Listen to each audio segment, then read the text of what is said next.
Assalamualaikum dan juga salam sejahtera. Hai, kembali lagi ke Zaf Vlog. Selamat datang ke Review Rakyat, sebuah projek terbaru daripada Pure Pixels yang sebelum ini dipanggil Untitled Project. Apakah itu Untitled Project ataupun telah ditukar nama Review Rakyat ni?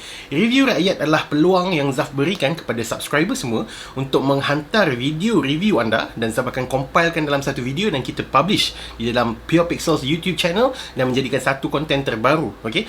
So selain daripada you guys dapat lihat review daripada diri Zaf, reaction daripada diri Zaf, sesi interview di dalam Mulut Poker Session dan juga akhir tahun kita ada top 10 movies of 2020, you guys juga bakal disajikan dengan konten terbaru iaitu Review Rakyat, di mana speaker di dalam video ini adalah daripada kalangan you guys iaitu subscriber. Okay, so kalau korang nak tahu lebih lanjut tentang Review Rakyat ni ataupun Untitled Project ni, korang boleh tengok video yang Zaf bagi dekat atas ni. Alhamdulillah untuk episod yang pertama ni kita ada 10 penyertaan daripada subscriber semua. Thank you very much sebab join. Tanpa membuang masa, jom kita tengok 3 review yang terpilih. Sangat menarik untuk Zaf compilekan sekali di dalam Review Rakyat pertama ni untuk filem Mael Tote The Movie. Okay, tanpa membuang masa, jom kita tengok review diorang. Let's go!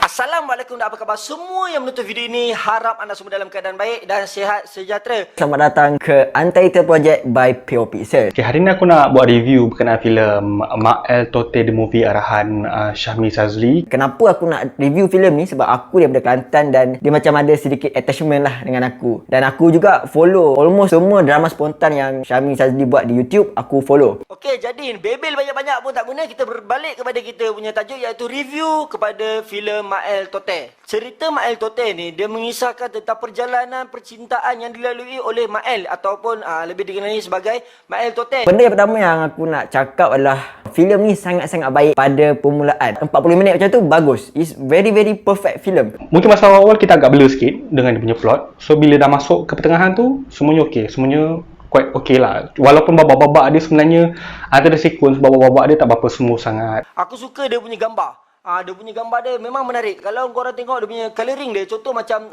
warna rumput, warna hijau rumput tu, warna tu naik. Ini adalah level betul-betul filem punya level. Yang part yang aku suka adalah dia punya color grade.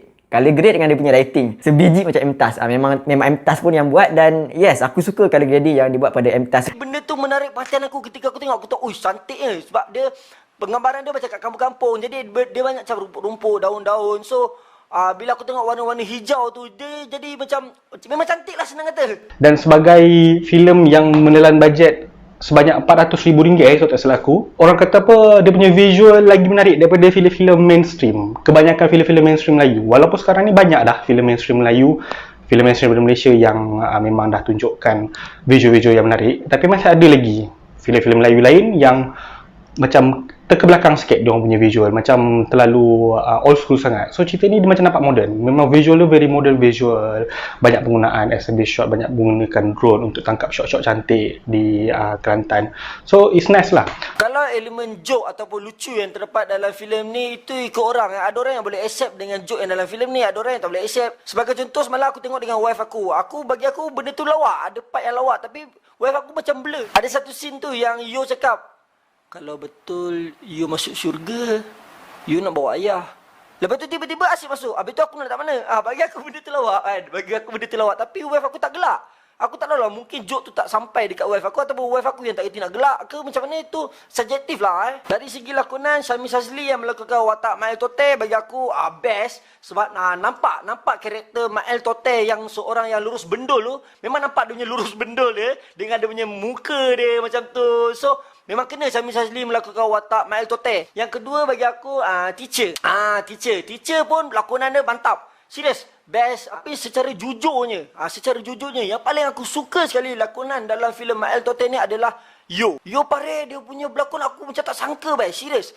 Dia bawa watak, ada satu scene yang diorang duduk dekat sungai, tepi sungai ke, macam tu lah, duduk bertiga. Yo cerita masalah dia.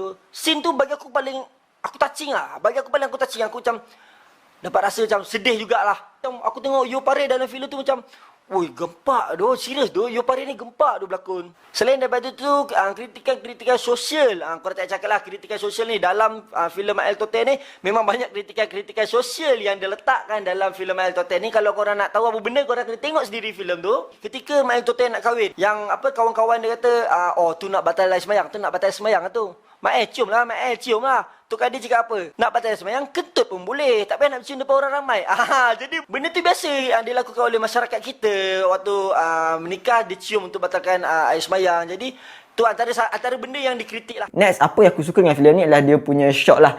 Dia ada variety of shot yang mana shot dia pun cantik-cantik. Okay, dan ini apa yang aku tak suka dengan filem ni menyebabkan rating filem ni rendah. Yang pertama adalah Asif dia suka untuk follow skrip daripada You Paris. So dekat situ dia macam menyampah sikit dengar. Dan yang kedua adalah dia punya relationship development. Development perasaan tu dia tak ada yang buatkan scene ataupun apa-apa scene yang menyebabkan macam mana orang tu boleh tertarik dengan seseorang. Macam mana Mak Entoten ni boleh tertarik dengan Yaya Torre dan macam mana Teacher Siti ni boleh tertarik dengan Mak Entoten. Dia tak ada scene-scene tu tau. Okay, ni adalah next part yang mana drama spontan dia. Drama spontan dia sangat-sangat tak kena lah sebab ini adalah filem bukannya YouTube, so dia masukkan dalam filem, but itu adalah dia punya trademark ataupun dia punya signature. So aku tak kisah lah itu benda tu. Tapi bila dia letakkan banyak ataupun lama sangat dia punya jangka masa untuk spontan tu, membuatkan aku rasa menyampah disebabkan dia dah bazirkan lebih kurang, kalau tak silap aku, scene yatim bercakap dengan teacher tu lebih kurang 30 saat. 30 saat adalah sangat-sangat lama dan membosankan sebab dia dah buatkan itu scene tu useless disebabkan oleh dia tak ada, macam aku cakap tadi, dia tak ada relationship development. Maybe Syahmi boleh buat yang mana macam mana Syahmi boleh tersuka dengan Yaya Torre ni. Dia buat sikit scene-scene yang tak ada dialog, hanya scene pergi jalan-jalan ke, mana-mana ke, macam mana Mak Entoten tu dia usah-usah Yaya Torre tu daripada jauh kan, daripada kafe tu dia usah-usah. So dekat situ dia patut buatkan scene tu dalam lebih kurang 15 saat pun dah cukup. Dan juga relationship daripada Siti tersuka dengan Mak Entoten tu. Dan yang last sekali apa yang aku tak setuju adalah dia meletakkan watak-watak yang istimewa ni bersembang tentang benda likely lucah, bukan lucah macam likely lucah macam part yatim tu yang buat macam ni. Kalau korang tengok korang tahu lah. So aku tak suka benda tu. Kalau orang biasa, orang normal, aku boleh accept. Tapi kalau dia buatkan orang istimewa bersembang pasal tu dalam filem tu, aku macam memang sangat-sangat tak patut lah. Dia punya komedi dia, aku tak kata aku tak gelak langsung. Ada scene yang aku gelak dalam cerita ni. Dan ada juga yang aku tengok macam dia punya komedi tu terlalu out of place sangat. Mungkin tak kena dengan selera aku ke apa ke.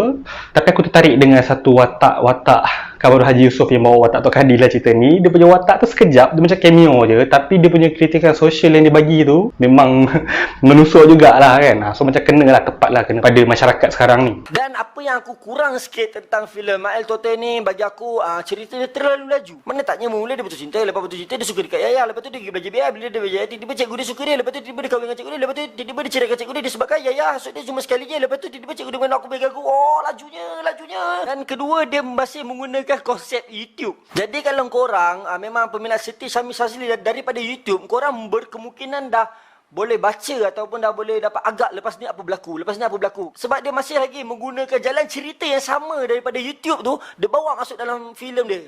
Yang ketiga adalah, filem ni nama Mak Entoten, dia menceritakan tentang Mak Entoten. Tapi apa yang aku tertarik dalam filem ni bukan cerita tentang Mak Entoten tu. Aku lebih tertarik tentang cerita kehidupan yang dilalui oleh Yo dengan Asif. Jadi pendapat aku kepada Syahmi Shazli, kalau dia tengok video aku ni lah, pendapat aku mungkin lepas ni kau boleh buat filem tentang kehidupan Asif dengan Yo ni. Diorang ada bapak yang macam tu, macam mana mak diorang meninggal. Kau boleh buat kau boleh extendkan lagi cerita tentang kehidupan Asif dengan Yo ni. Bagi aku benda tu lebih menarik daripada aku tengok cerita Syahmi bercinta dengan orang tu, putus dengan orang ni, kahwin dengan orang ni. Untuk ending pula, aku ingin berterima kasih banyak kepada Syahmi Shazli kerana menghargai kami yang bayar RM15 ni untuk menonton filem Mak Entoten ni.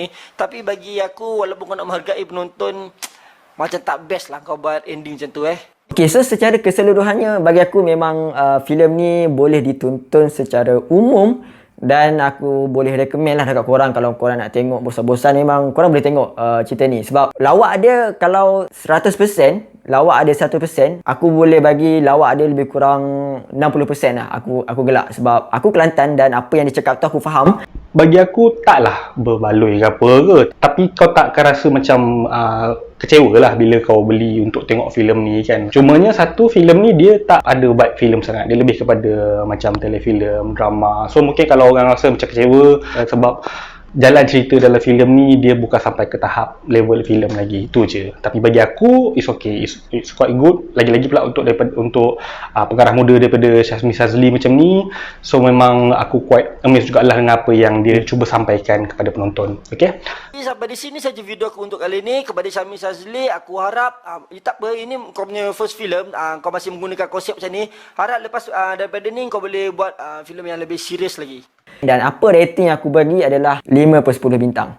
Syami, I really proud of you. You boleh pergi lebih jauh lagi lepas ni. Kekalkan momentum 30 minit, 40 minit pertama tu, you boleh bawa kepada full movie. Please, untuk next punya movie kalau you nak buat. so that's all aku punya review. Untuk filem ni aku boleh bagi rating sebanyak 3/5 bintang. Okay, Untuk rating filem ni, walaupun aku tak berapa suka dengan jalan cerita dia, dan juga aku tak berapa suka dengan dia masih menggunakan konsep YouTube, tetapi ada tapi dia, disebabkan lakonan Yo memang betul-betul menambat hati aku. Aku memang respect Yo, serius. Aku salute Yo. Lakonan Yo memang best. Memang aku touching tengok dia punya lakonan dengan banyak mesej-mesej yang tersirat yang nak disampaikan oleh Syazmi Shazli dalam filem ni. Dengan dia punya penggambaran dia, colouring dia tu aku suka. Kalau filem pertama ni ada orang yang rasa yang tak berapa best sangat dia punya jalan cerita, tu biasa tak ada kejayaan datang tanpa kegagalan. Jadi kepada Syazmi, teruskan berkarya. Aku bagi kau rating, kalau per 5 aku bagi 3/5. Kalau setengah tu 2/5, aku bagi lebih lagi daripada setengah. Aku bagi lebih 1 lagi. 3/5.